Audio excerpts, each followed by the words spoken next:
You're now listening to Sanity at the Movies.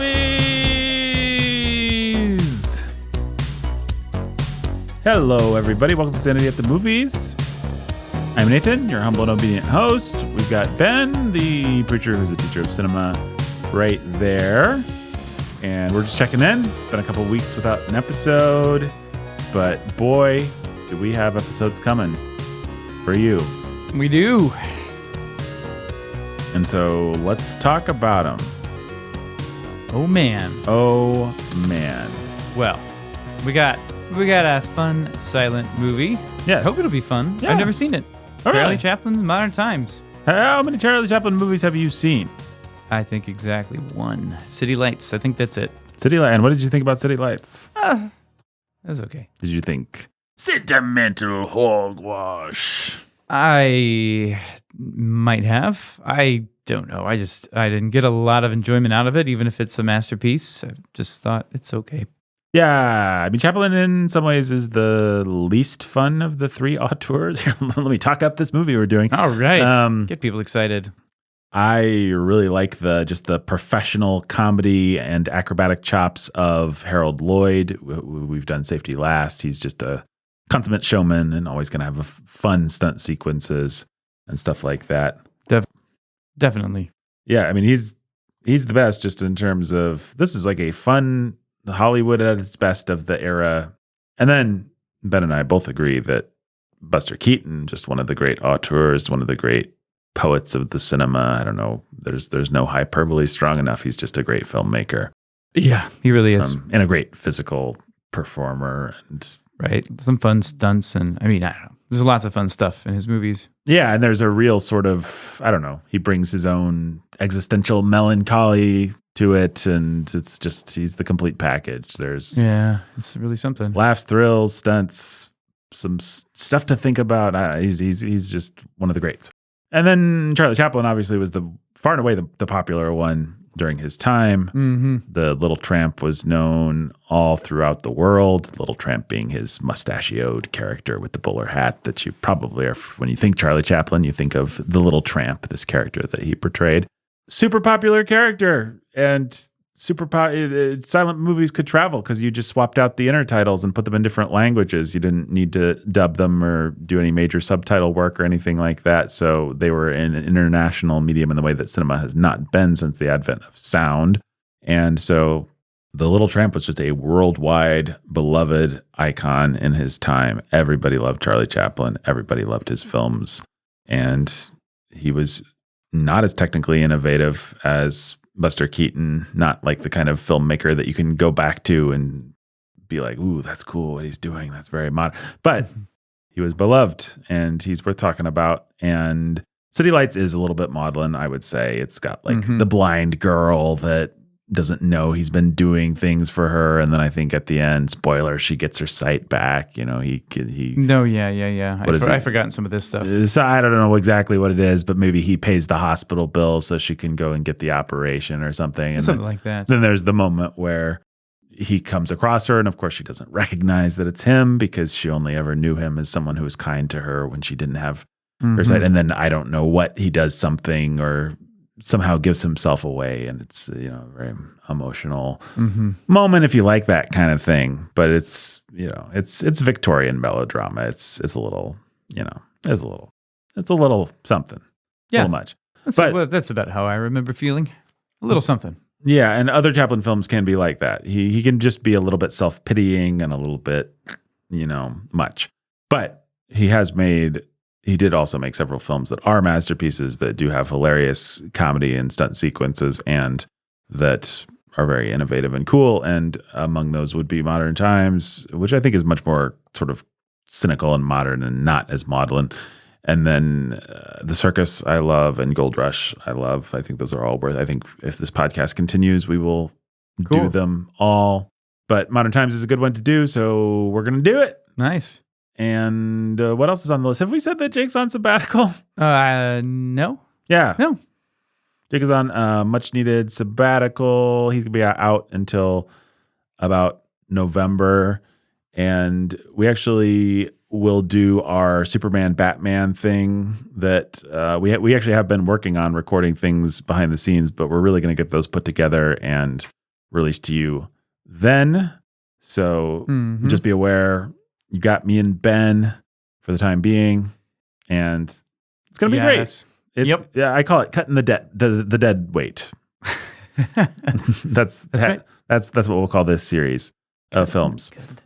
Cutting the dead weight. And so we got Modern Times, one of the great Charlie Chaplin classics of cinema. Yeah. And then what else are we doing? We have a monster of a classic. A monster of a classic. Yeah, it's King Kong. King Kong. Yeah. He's a big ape. He climbs that Empire State Building. He does. He's got a lady. He's in love with Naomi Watts. He's in love with Naomi Watts, yes, for 3 hours, 3 glorious hours. For 3 glorious hours.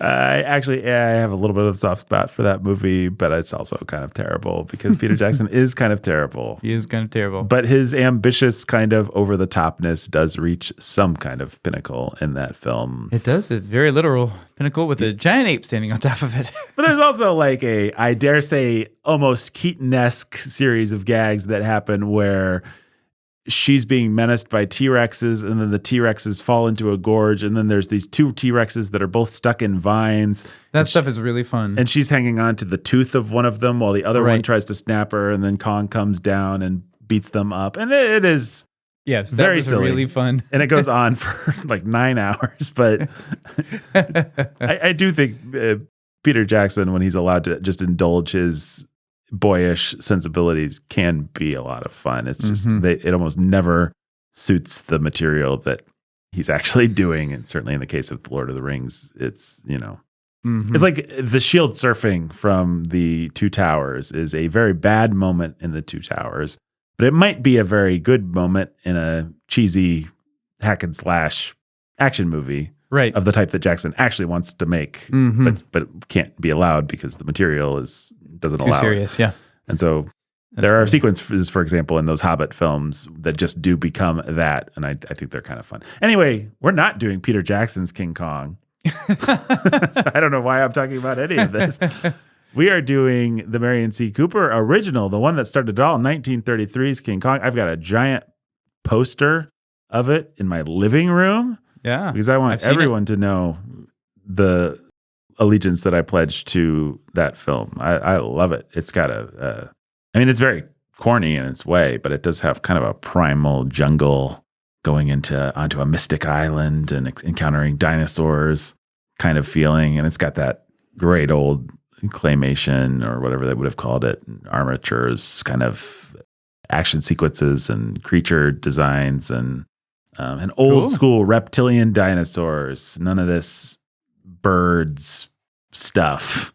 No feathers, no colors, just lumbering reptilian beasts that want to tear you limb from limb. I like those kinds of dinosaurs. I grew up with those kinds of dinosaurs, even before Jurassic Park. Like people don't remember before Jurassic Park because Jurassic Park happened and then they were born.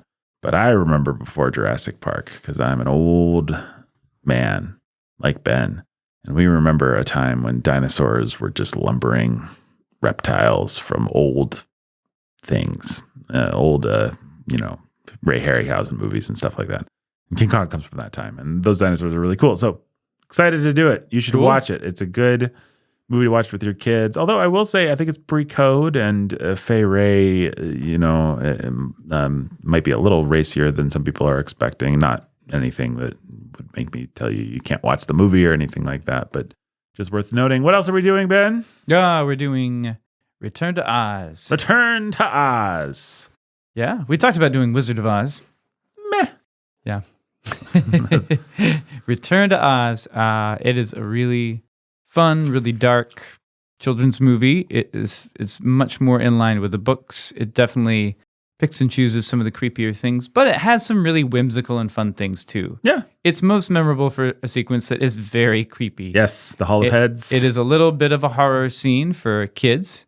And yeah, the Hall of Heads. I mean, I don't know what to say about it. I don't want to spoil it absolutely. I loved this movie as a kid. Loved it because it just immersed you into a fantasy world. It was an adventure story. It all had all these funny characters. And I mean, I don't know.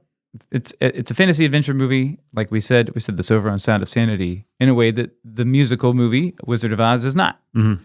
And that's what I wanted as a kid. And it's a good movie with good special effects, good characters. The reason, I mean, it was derided and hated at the time and didn't make money, and the critics lambasted it. I think it was all just because they were like, this is, and I think that this was the fault of the filmmakers and the people that marketed it. They did position it as a sequel to the MGM beloved, bright, colorful, which it's not Judy Garland musical. at all. And it's just not. And it's a fine fantasy film.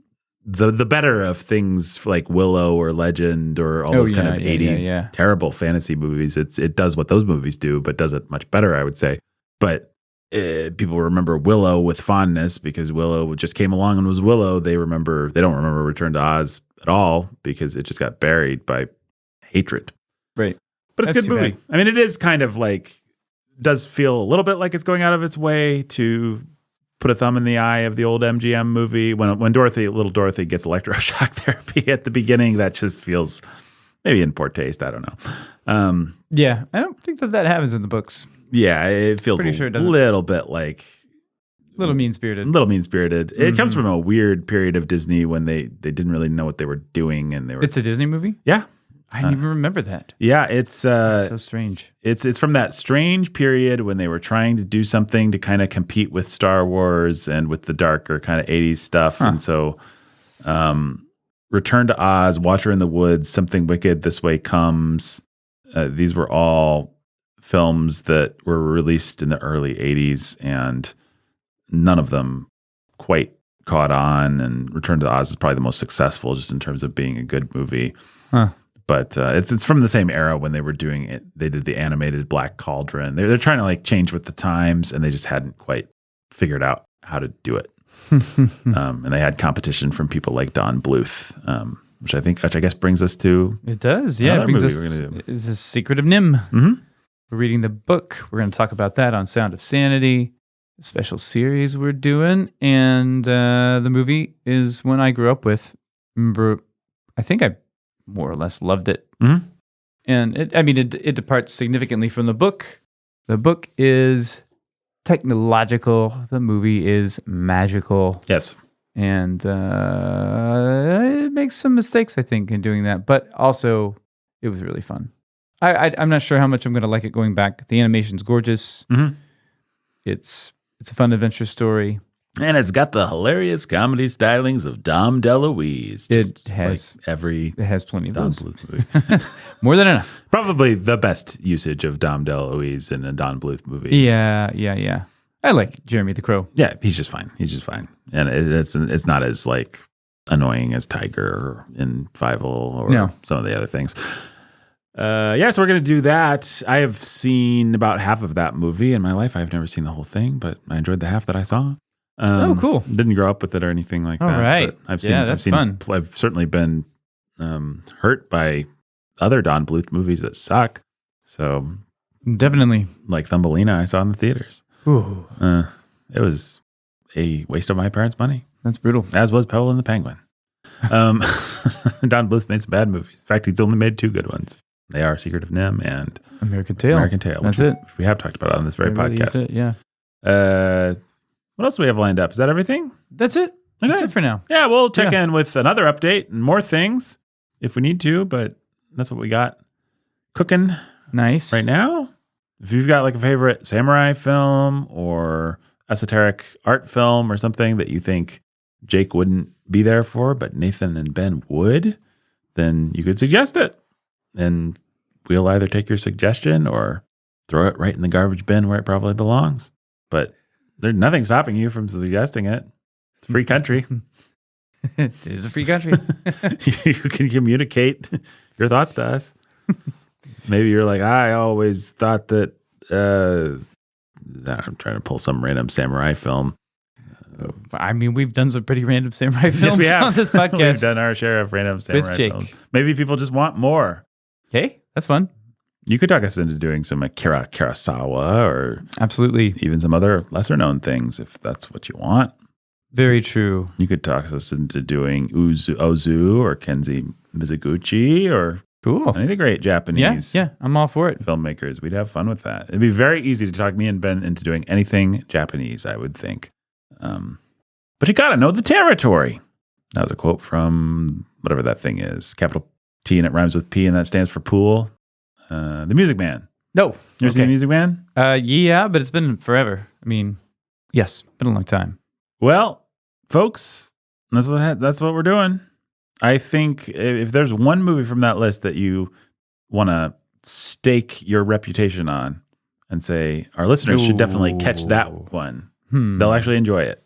I'll probably just go with Return to Oz. Yeah, I think I would say the same. I mean, it might hit you wrong. It is a little creepy, but it's not excessive. I mean, it's like I don't think it's so. kids movie creepy. It's sincerely, genuinely creepy, but it's like In a kids movie way. in a kids movie way. Yeah, it's not creepier. It's certainly not darker than the darkest sequences of like a Harry Potter movie or something. Like No that. way. Way darker.